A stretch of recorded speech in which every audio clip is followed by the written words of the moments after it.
Kalian pasti pernah mengalami Adobe Premiere Pro crash. Nah, gimana sih cara nge-recovery filenya? Gue akan memberikan beberapa tips and trick yang bisa kalian lakukan untuk nge-recovery filenya. Setiap editor di dunia ini pasti pernah mengalami lupa waktu saat ngedit. Nggak cuma lupa waktu, bahkan bisa lupa pacar, lupa mandi, lupa tidur, lupa segalanya. Yang paling bahaya adalah lupa nge-save. Nge-save file setiap 5 menit memang sebenarnya adalah refleks dari tangan editor. Tapi gimana kalau misalnya kita emang beneran lupa Ctrl S atau lupa save? Lalu tiba-tiba Adobe Premiere-nya crash dan berakhirlah semuanya.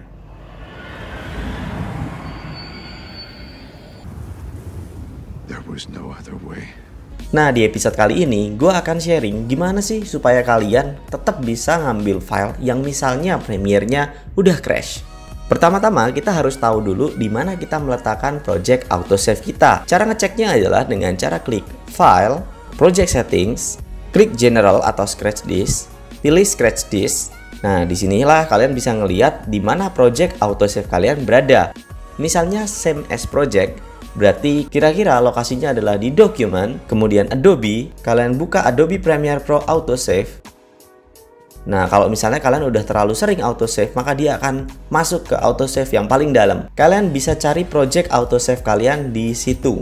Dan kalau misalnya sekarang kalian kesulitan memilih file yang mana, kalian bisa short dari date modified-nya.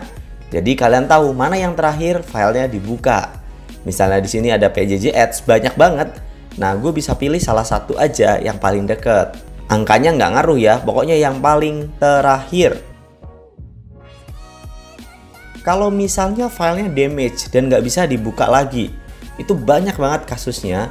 Atau misalnya Adobe Premiere-nya filenya error karena digabung sama Dynamic Link. Aduh, mampus banget tuh. Tapi ada baiknya kalau kalian setiap kali Dynamic Link, jadi pasti kalian render into out. Selamat, file render into out ini sebenarnya disimpan dalam bentuk video. Cara nyarinya sama. Ingat ke project setting tadi, kemudian scratch disk. Coba lihat di situ ada tulisan video preview. Nah, kalian bisa pilih lokasi yang kalian mau atau pergi ke lokasi tersebut. Biasanya kalau udah di render into out, dia akan otomatis masuk ke bagian itu. Ada baiknya kalian nggak nyimpen file render into out atau video preview ini di SSD. Simpen aja misalnya di D kalau kalian pakai hard drive. Misalnya gue set previewnya di E, kemudian namanya Zenbook, nama foldernya. Ketika diklik Zenbook Preview, PRV, di situ ada rendered dengan angka yang random yang pastinya udah disetting dari Adobe-nya. Gue yakin sih angka-angka itu punya maksud. Tapi intinya kalian tinggal tarik aja file render into out itu ke situ. Gue pernah mengalami ini ketika file tracking gue terlalu banyak dan akhirnya Premiere Pro-nya crash. Projectnya damage. Terselamatkan juga filenya. Meskipun udah nggak bisa diedit lagi. Tapi at least kalau misalnya filenya hilang total, itu kadang-kadang kita udah males ngapa-ngapain. Satu lagi adalah inisiasi kalian kapan kalian akan ngeset autosave-nya.